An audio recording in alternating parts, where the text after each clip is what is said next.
Good evening, I'm Hunter Petroviak. A former Louisville police officer has been indicted in the Breonna Taylor case 6 months after her death at the hands of police executing a warrant.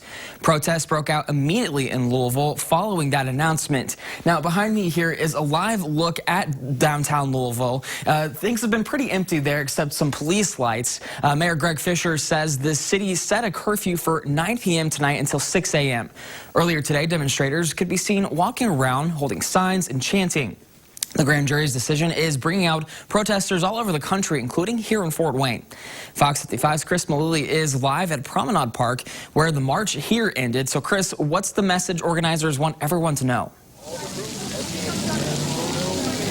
Yeah, Hunter, the main message was that it could happen to anyone, any mother, any sister, any daughter, any aunt, uncle. Anyone could be in the same position that Breonna Taylor was in. That's why organizers were trying to push that message not just at McMillen where it started, but all the way through there, 3.6 miles to Promenade Park, where you can see organizers still here behind me, and they plan to be here for another hour, giving messages and such. We'll show you video of how the protest began, and it started, as I said, in McMillen at about 7:30.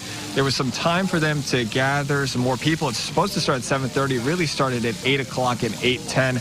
And then the question was, how would the march really assemble? Would they march on the streets, on the sidewalks? There was some talk in the beginning about marching on the street, kind of like what we saw from the Frank Nitti group. They were the group that came from Minneapolis to Washington, D.C. for Martin Luther King Jr.'s I Have a Dream speech. That's what they decided to not do, especially when police cars, about 6 of them, came to McMillen Park to speak with organizers firsthand about the do's and don'ts and what they should do moving forward. Know this, that you cannot walk in the street. You don't have a permit for it, first of all, and you can't be on the street, so you need to be on the sidewalks. That's great. Understood. Okay? Okay.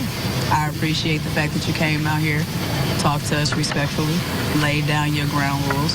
The only thing that we ask for is to not be harassed, and we have our right to assemble peacefully. That's all that we ask. And we don't have a problem with that. Thank you. What do we want? Justice!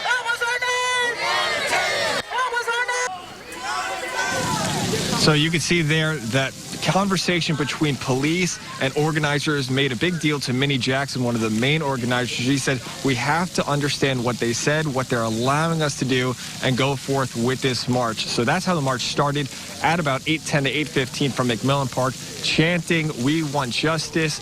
What do we want? You know, a number of chants and protests going on as they made, like I said, that 3.6-mile march. And the big thing that Minnie Jackson wanted to stress especially was that this is something that could happen to anyone, but also that these charges that one of the police officers saw wasn't enough. And when they can come into your home based on law and justify it, not even say your name, and only apologize and convict based on bullets that could have possibly hit neighbors. Breonna Taylor did not matter. So obviously, like Minnie Jackson just said, that charge for the one officer, one of the 6 that was charged, really not involved with any of the shooting, just for shots fired around that could have been hit by, that could have hit another neighbor, was the only charge. Actually, you can hear right now, the organizers right here just heard about what is happening in Louisville right now, which is that 2 police officers we're hearing are shot. We don't know if it's connected at all with protests that are going on in Louisville, but they are kind of just hearing about what's going on in Louisville, going on around the world, across the country.